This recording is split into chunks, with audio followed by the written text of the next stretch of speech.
ಎಲ್ಲರಿಗೂ ನಮಸ್ಕಾರ.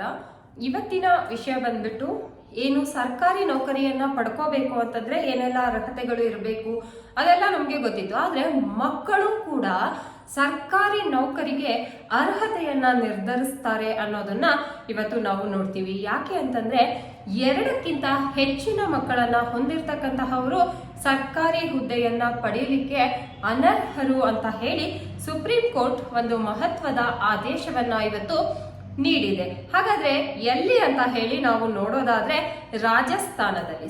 ರಾಜಸ್ಥಾನ ಸರ್ಕಾರ 2018ರಲ್ಲೇನೆ ಅಲ್ಲಿ ಒಂದು ನಿಯಮವನ್ನ ರೂಪಿಸಿರುತ್ತೆ. ಯಾವುದೇ ಸರ್ಕಾರಿ ಹುದ್ದೆಯನ್ನ ಪಡಿಬೇಕಾದಂತಹ ಆಕಾಂಕ್ಷಿಗಳು ಯಾರಿರ್ತಾರೆ ಅವರಿಗೆ 2ಕ್ಕಿಂತ ಹೆಚ್ಚಿನ ಮಕ್ಕಳು ಇರಬಾರದು.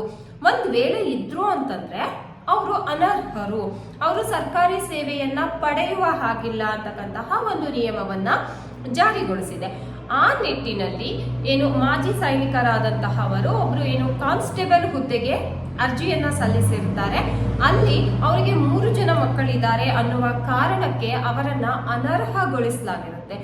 ನಂತರ ಅವರು ಇದನ್ನ ಪ್ರಶ್ನಿಸಿ ಹೈಕೋರ್ಟಿನಲ್ಲಿ ಅವರು ಪ್ರಕರಣವನ್ನ ಹೂಡ್ತಾರೆ. ಅಲ್ಲಿ ಕೂಡ ಹೈಕೋರ್ಟ್ ಕೂಡ ಏನು ರಾಜಸ್ಥಾನದ ರಾಜ್ಯ ಸರ್ಕಾರದ ನಿರ್ಧಾರವನ್ನೇ ಕೂಡ ಎತ್ತಿ ಹಿಡಿದು ಇದು ಜನಸಂಖ್ಯಾ ನಿಯಂತ್ರಣಕ್ಕೆ ಹಾಗೆ ಸರ್ಕಾರಕ್ಕೆ ಅಲ್ಲಿನ ಒಂದು ಸಾಮಾಜಿಕ ಆರ್ಥಿಕ ಪರಿಸ್ಥಿತಿಗಳನ್ನ ಜನಸಂಖ್ಯಾ ಪರಿಸ್ಥಿತಿಗಳನ್ನ ನಿಯಂತ್ರಿಸುವಲ್ಲಿ ಈ ರೀತಿಯಾದಂತಹ ನಿರ್ಧಾರವನ್ನ ತೆಗೆದುಕೊಳ್ಳುವಂತಹ ಎಲ್ಲ ಸ್ವಾತಂತ್ರ್ಯ ಇದೆ ಅಂತ ಹೇಳಿ ತೀರ್ಪನ್ನ ಕೊಟ್ಟಿರುತ್ತೆ.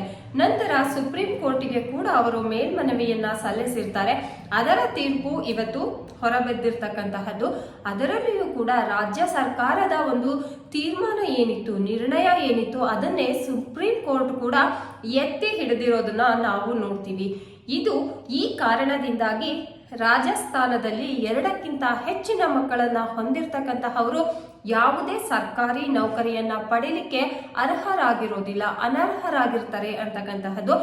ಅದರಲ್ಲಿ ಆ ಒಂದು ತೀರ್ಪಿನಲ್ಲಿ ಸುಪ್ರೀಂ ಕೋರ್ಟ್ ಎಲ್ಲವನ್ನ ಉಲ್ಲೇಖಿಸಿದೆ. ಯಾಕೆಂತಂದ್ರೆ ಇದು ಸಂವಿಧಾನಕವಾಗಿರ್ತಕ್ಕಂತಹದ್ದು, ಸಂವಿಧಾನ ಬಾಹಿರವಲ್ಲ ಅಂತ ಹೇಳಿದೆ. ಯಾಕೆ ಅಂತಂದ್ರೆ ಜನಸಂಖ್ಯಾ ನಿಯಂತ್ರಣ ಮತ್ತೆ ಅಲ್ಲಿನ ಪರಿಸ್ಥಿತಿಗಳನ್ನ ಒಂದು ಸುಧಾರಿಸ್ತಕ್ಕಂತಹ ಜವಾಬ್ದಾರಿ ರಾಜ್ಯ ಸರ್ಕಾರದ ಮೇಲೆ ಇರೋದ್ರಿಂದ ಇದೊಂದು ಜನಸಂಖ್ಯಾ ನಿಯಂತ್ರಣದ ವಿಧಾನ ಕಾರ್ಯತಂತ್ರ ಅಂತ ಹೇಳಿ ಸುಪ್ರೀಂ ಕೋರ್ಟ್ ತನ್ನ ತೀರ್ಪಿನಲ್ಲಿ ಹೇಳ್ತಾ 2ಕ್ಕಿಂತ ಹೆಚ್ಚಿನ ಮಕ್ಕಳನ್ನ ಹೊಂದಿದವರು ಯಾವುದೇ ರೀತಿಯಾದಂತಹ ಸರ್ಕಾರಿ ಸೇವೆಗೆ ಅರ್ಹರಲ್ಲ, ಅನರ್ಹರು, ಅವರು ಸರ್ಕಾರಿ ಸೇವೆಯನ್ನ ಪಡ್ಕೊಳ್ಳಿಕ್ಕೆ ಆಗೋದಿಲ್ಲ ಅನ್ನೋದನ್ನ ಸುಪ್ರೀಂ ಕೋರ್ಟ್ ತನ್ನ ಒಂದು ತೀರ್ಪಿನಲ್ಲಿ ಪ್ರಕಟಿಸಿದೆ. ರಾಜಸ್ಥಾನದಲ್ಲಿ ಈ ಒಂದು ಪ್ರಕರಣ ಅಥವಾ ಅದಕ್ಕೆ ಸಂಬಂಧಿಸಿದಂತಹ ಪ್ರಕರಣದ ತೀರ್ಪು ಇದನ್ನ ರಾಜಸ್ಥಾನ ಆಗ್ಲೇ ಹೇಳಿದಾಗೆ 2018ರಲ್ಲೇನೆ ಜಾರಿಗೆ ತಂದಂತಹ ಒಂದು ನಿಯಮ ಇದಾಗಿತ್ತು.